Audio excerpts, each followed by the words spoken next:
Welcome to Astro Venture, the DSLR astrophotography channel.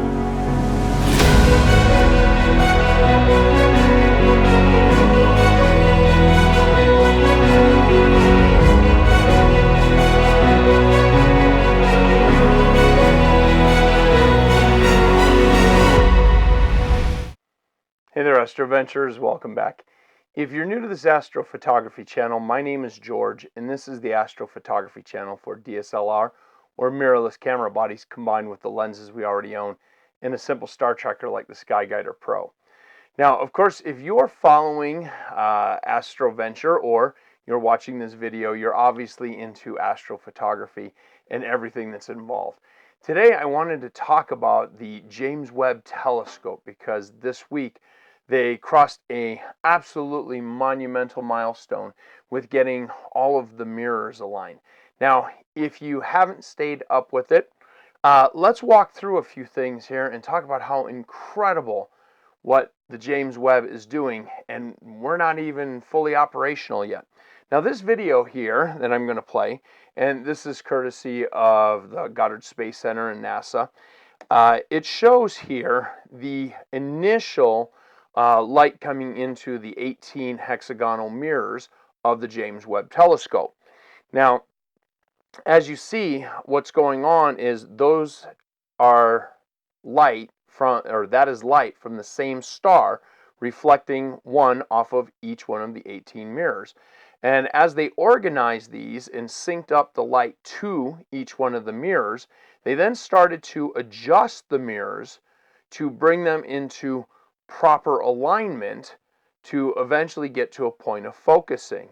And so you could see how each mirror is slowly bringing in its light into an organized pattern so that they can eventually align them into one and then stack them.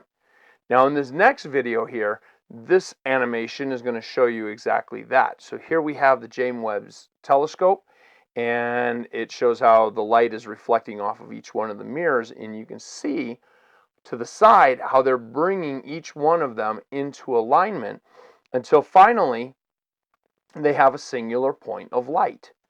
Now, once they have done that, then they presented us with this image here, and it shows that initial alignment of all of the mirrors. Now, of course, they still had to fine-tune and tweak that because not only did they have to bring them into an alignment, but forward back until everything is completely synced and showing that light onto one center point.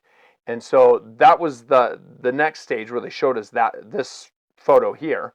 And then from there, they released this next image, which excited the whole world because with this is where they finally said, okay, we have alignment. Everything is synced up and we are good. Now, they still have other sensors that they have to bring on, well, not online, but they have to bring in to get all synced up with everything. But the initial alignment of all of the mirrors focusing on one single point of collected light has been accomplished.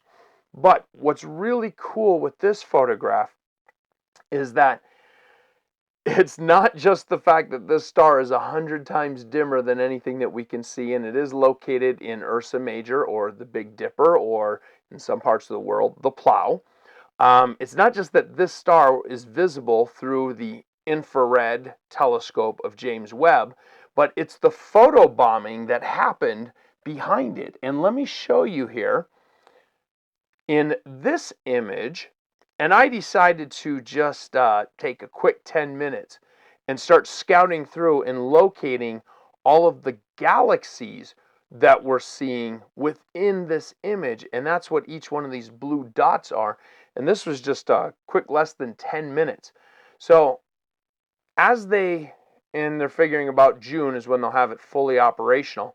As Webb comes on and starts to take long images deep into space, I can't imagine what we're going to see when we're already spotting this many galaxies, and this is just the JPEG. I would love for NASA to release the raw image, so all of us photography people can get in there and start stretching data and seeing what we can find.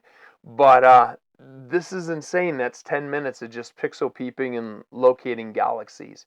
So James Webb is going to do some amazing stuff, and because we're all enthusiasts for it, I can't wait for June to come around, the approximate time when they figure they'll be fully functional and operational, and starts producing images that Hubble just couldn't dream of, because Hubble is a visual telescope as opposed to the Webb being a near infrared.